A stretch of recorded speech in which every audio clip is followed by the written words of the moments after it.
Welcome to Read and Roasted, the channel where we read the books so you don't have to and roast them just because we can.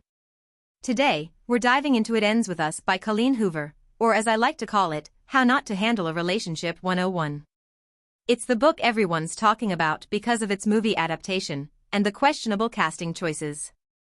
But don't worry, we're here to unpack the drama, the trauma, and every questionable life choice made by these characters. Let's get started.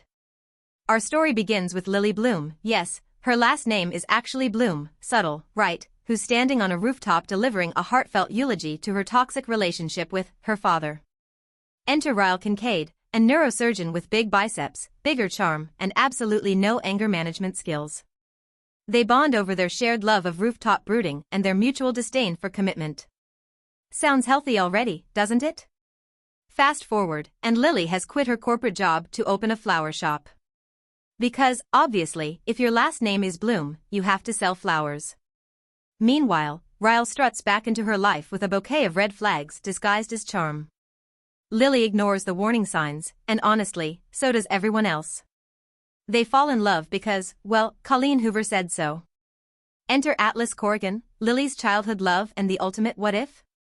He's the guy who helped Lily escape her abusive home, left her a heart-shaped scar, literally, and then disappeared. Now he's back, running a successful restaurant and making everyone question why Lily didn't just wait for him. But who has time for that when your current boyfriend's idea of expressing frustration is throwing objects across the room? That's right, Ryle's anger issues escalate into full-blown abuse. Lily is torn between her love for him and her own safety. You'd think her mother's history of abuse would have given her some clarity, but no. Instead, Lily keeps a journal addressed to Ellen DeGeneres, yes, really, documenting her struggles. Apparently, Oprah wasn't available. Eventually, Lily finds out she's pregnant with Ryle's child, which complicates her decision to leave him. But after one final, unforgivable act of violence, she decides enough is enough. Lily leaves Ryle, raises her child as a single mom, and finally reconnects with Atlas, the human embodiment of a Pinterest board titled Dream Guy. The book ends on a hopeful note, but not before emotionally exhausting you. Now, let's move on to the roasting. First of all, Lily Bloom?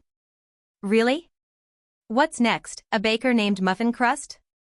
We get it, she's meant to symbolize growth, but did her name have to sound like a flower shop pun? Ryle Kincaid, the man, the myth, the walking red flag. Ladies, if a guy tells you he doesn't do relationships, but then changes his mind for you, he's not romantic. He's just looking for someone to throw chairs at. And Atlas?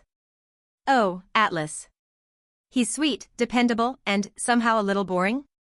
Don't get me wrong, he's the best choice for Lily, but he's so perfect he's basically a cardboard cutout of good guy with traumatic backstory scribbled on the back. Can we talk about the journal entries to Ellen DeGeneres? In a book filled with serious themes, these letters felt like they wandered in from a completely different story. Imagine Ellen reading them, Dear Ellen, today my boyfriend smashed a vase against the wall. P.S. Love your show. And the flower shop? It's every romance novel trope rolled into one, quirky small business, makeover montage, and the obligatory found family side characters. It Ends With Us is a book with a powerful message about breaking the cycle of abuse, but let's be real, it's also a melodramatic roller coaster with characters who make decisions that'll have you yelling at the pages. If nothing else, it'll make you grateful for your own boring, vase-free relationships. That's it for this episode of Read and Roasted. Don't forget to like, comment, and subscribe for more book summaries with a side of sass. And tell us in the comments, who's your pick, Team Ryle or Team Atlas? Or Team Lily deserves better? See you next time.